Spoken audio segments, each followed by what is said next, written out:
Rapaziada, é o seguinte, eu tava gravando ao mesmo tempo que eu fazia o código, só que tinha alguns momentos que eu não falava nada, outros momentos eu tentava falar alguma coisa, mas ficava muito confuso.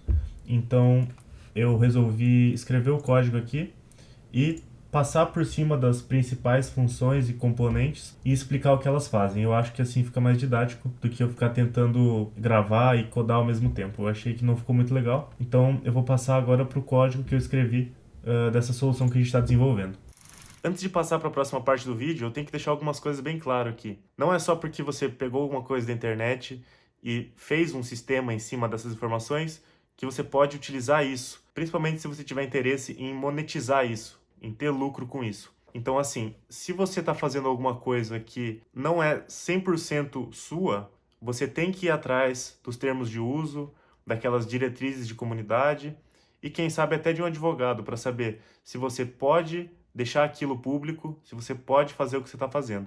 Hoje, com a LGPD, a gente tem algumas limitações sobre quais informações a gente armazena e de qual forma a gente vai lidar com a segurança desses dados. Não subestime a importância disso. Então, pensa bem no que está fazendo que você vai deixar online. Para deixar bem claro, o código do vídeo de hoje e toda a funcionalidade dele, a forma com que foi feito o deploy, é simplesmente para métodos de estudo, somente para fins de estudo. Eu não vou deixar isso online, o repositório não está público, eu apenas utilizei essa ferramenta, esse problema que eu descobri naquele site para estudar, para saber como eu resolveria esse problema. Isso funciona, tá aqui, só que eu não vou deixar isso público e também não vou utilizar isso para fim nenhum, simplesmente para aprimorar o meu conhecimento e me desenvolver cada vez mais nessa área de tecnologia. Beleza? Agora vamos continuar para o vídeo. Então vamos lá, esse aqui é um projeto em Next, tá? Eu estou usando o Next 14 aqui. Tem uma versão mais recente, só que eu preferi fazer em Next 14 aqui porque eu já estou acostumado. Então, para começar aqui, no arquivo page, eu importo o componente homepage aqui, e é a única rota que eu tenho dentro da minha aplicação, que ela só tem uma página, né, igual o nosso protótipo lá. Antes de ir até ela, eu vou explicar aqui o que essa rota da API faz. Eu tinha criado um arquivo utils aqui para tentar rodar a chamada para o servidor lá do site para buscar as vagas do lado do cliente. Só que a requisição não funcionou. Eu acredito que é porque o site lá bloqueia esse tipo de requisição. Para resolver isso, eu passei a requisição para o lado do servidor. Tá? Dessa forma eu tive que criar aqui uma rota na minha API, né, /fetchdata aqui, e assim que eu envio uma requisição GET para essa rota, ele faz todo o processo de buscar as informações do site para mim e me devolver as informações serializadas dentro do JSON naquele formato que eu preciso para o meu site entender e exibir no componente da tela principal. As informações desse JSON aqui foram salvas nessa pasta mock, que inclusive eu deixo no meu gitignore ali para ele não subir para o repositório. Dentro de data.json, então, eu tenho o retorno de uma chamada para a minha API, que bate lá no servidor do site de vagas de freelance e retorna para mim essas informações aqui. Por que eu fiz isso? Durante o desenvolvimento, eu tenho que salvar, testar, verificar como as informações são encaixadas na minha tela. E se eu for fazer isso direto no site lá dos caras, vai dar problema, porque eu não sei quantas vezes eu atualizei a página para desenvolver ela. E imagina que cada vez que eu atualizo, ele chama o servidor deles. Então isso poderia ocasionar algum bloqueio ou alguma coisa assim.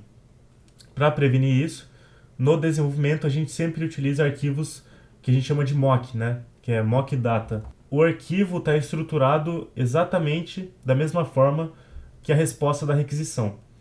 Então não vai fazer diferença se eu chamar o meu arquivo ou se eu chamar a requisição.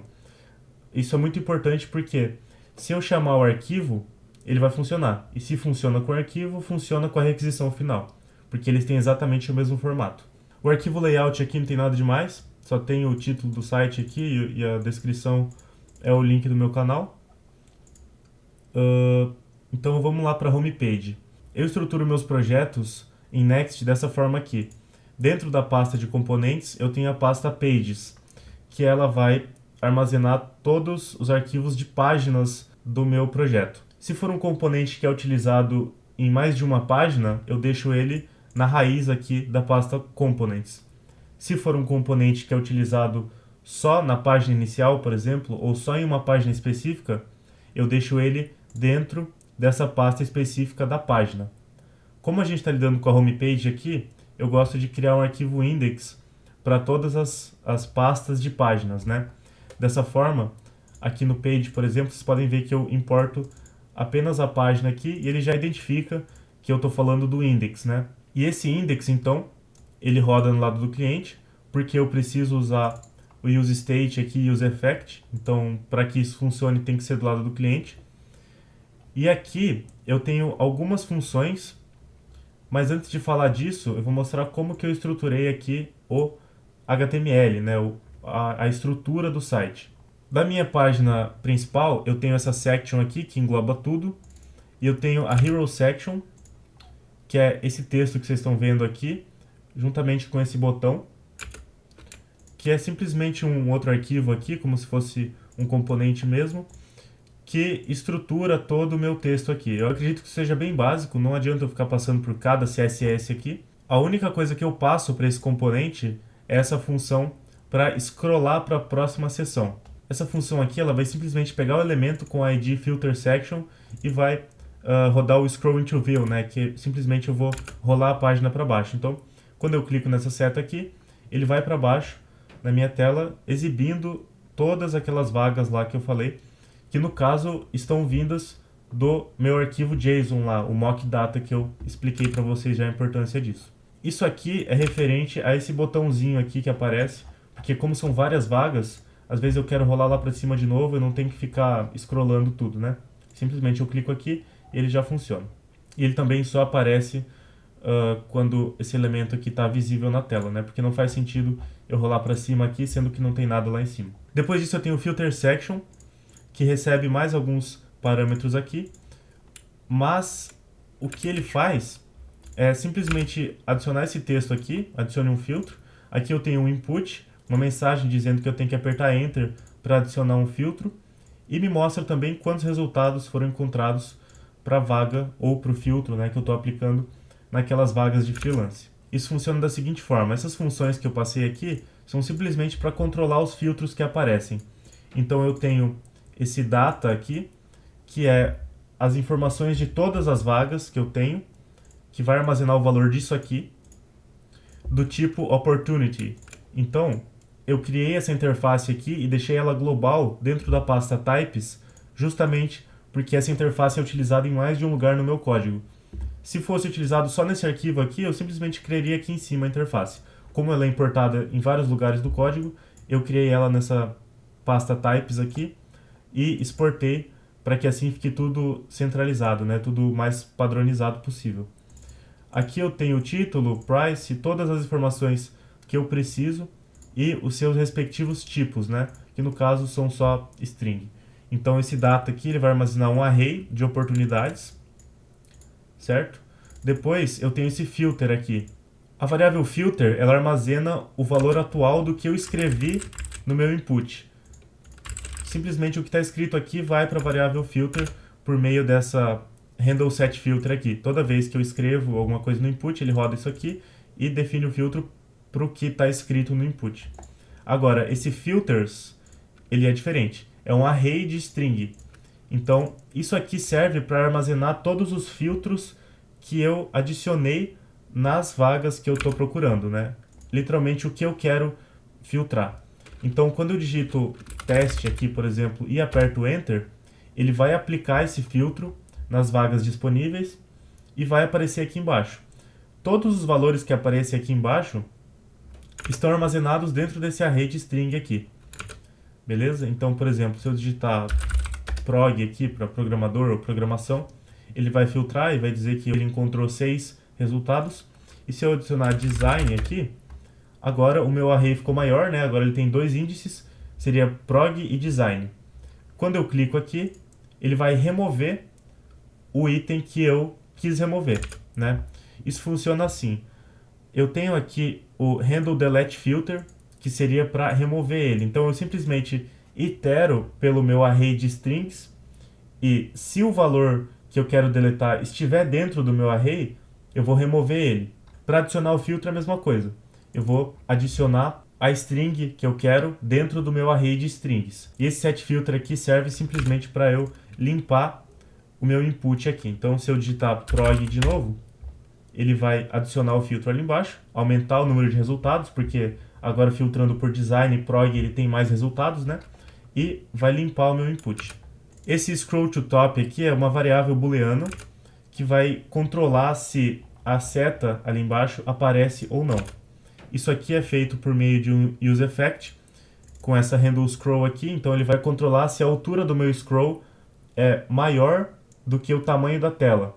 No caso aqui é o tamanho da tela menos 10, porque senão, se eu ficasse exatamente aqui, ele não iria aparecer. Por isso daquele menos 10 ali. Depois disso, eu fechei as variáveis aqui em cima, todos esses métodos aqui também. Eu tenho esse useEffect aqui. Como ele não tem nenhum valor aqui, ele é executado uma vez assim que a página recarrega. Então se eu apertar F5, ele vai executar de novo. E assim que a página carrega, ele é executado. Essa fetchData aqui dentro do meu useEffect, ela é assíncrona, porque como eu estou lidando com requisições, eu tenho que enviar a requisição, aguardar a requisição ser finalizada, né, os dados realmente chegarem, para daí sim terminar o que eu quero fazer. No caso, armazenar o valor da resposta da requisição dentro da minha variável data. Beleza? Por isso que ela é assíncrona. Isso aqui está comentado porque nesse momento eu estou utilizando o mockData, que é esse valor do JSON aqui que eu já expliquei antes, né? Para importar o mockData é bem simples, é simplesmente pedir para ele importar o mockData e passar o caminho do meu JSON. Então, se eu fosse utilizar isso aqui da forma real, mandando a requisição para o servidor, eu simplesmente removo o comentário aqui e comento a linha do mockData, certo?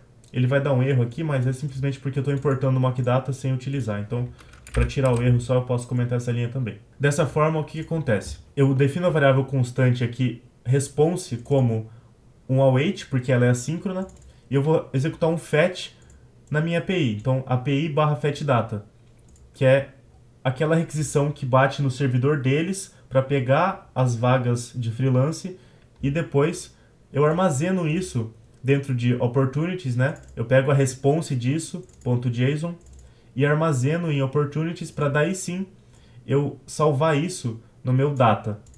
Percebam que aqui eu tenho uma função diferente, essa remove empty opportunities aqui. Isso é uma função dentro da minha pasta utils que vai iterar pelo valor de cada chave dentro do meu dicionário de objetos. O que significa isso? Perceba que isso aqui é um array e cada índice desse array é um dicionário. Então, essa função aqui, ela vai passar por todos os meus elementos, os meus índices dentro do dicionário, certo? No caso, title, price, desk, post-det, todos eles. Vai verificar se estão todos vazios. Se todos eles estiverem vazios, como tem um exemplo aqui embaixo, ele vai remover isso. Porque eu não quero que isso apareça no meu site, sendo que não tem informações para aparecer. Então, essa função aqui simplesmente ela vai pegar o meu array de dicionários e vai remover os valores que não são próprios para o usuário visualizar na tela. Então, é como se ela simplesmente viesse aqui e deletasse isso. Esse é o retorno dessa função. Depois disso, eu chamo a função setData para aplicar o valor disso na minha variável data. E é isso que o meu useEffect faz. Caso aconteça algum erro, ele reporta para mim aqui no console. Agora, o mais importante de tudo isso. Eu tenho essa filtered data. O que ela vai fazer? Primeiro ela verifica se o length for igual a 0, ele vai retornar data. Então, se eu não tiver filtros, ele vai retornar tudo, obviamente, né? Mas, se ele tiver algum valor, eu vou pegar aqui o data.filter, ou seja, tudo isso aqui que está em data, ele vai filtrar pelo item aqui, comparando com o título da oportunidade e a sua descrição. Então, se eu escrever design ali no meu filtro, aqui no site, o que eu vou fazer é procurar dentro de title e dentro de descrição se tem alguma coisa exatamente igual ao filtro que eu escrevi, ou seja, design. Se tiver alguma coisa, ele vai aplicar aqui em filtered data. O que é tão importante nessa função? Quando eu aplico um filtro, ele vai simplesmente trabalhar com esses filtros dentro da minha variável data. O que significa que, quando eu aplicar um filtro, eu não vou mandar requisição de novo para o servidor. Eu vou simplesmente trabalhar com a resposta que eu já tenho salva dentro da minha constante data. Isso é importante porque, imagina que eu vou colocando 10, 15, 20 filtros ali. Se cada um deles for uma requisição para o servidor, novamente vai acontecer aquele erro, ou aliás, aquele possível erro de bloqueio, né? Porque não é legal ficar mandando muitas requisições para o servidor. Se eu já tenho as minhas informações ali do JSON, eu simplesmente preciso trabalhar com elas para filtrar essas informações com base no que eu escrever ali. E se eu remover todos os filtros, ele vai simplesmente retornar para mim todas as informações de data. Então, esse filter section aqui, ele faz tudo isso. Essas variáveis que vocês estão vendo são exatamente as que eu mostrei para vocês aqui antes.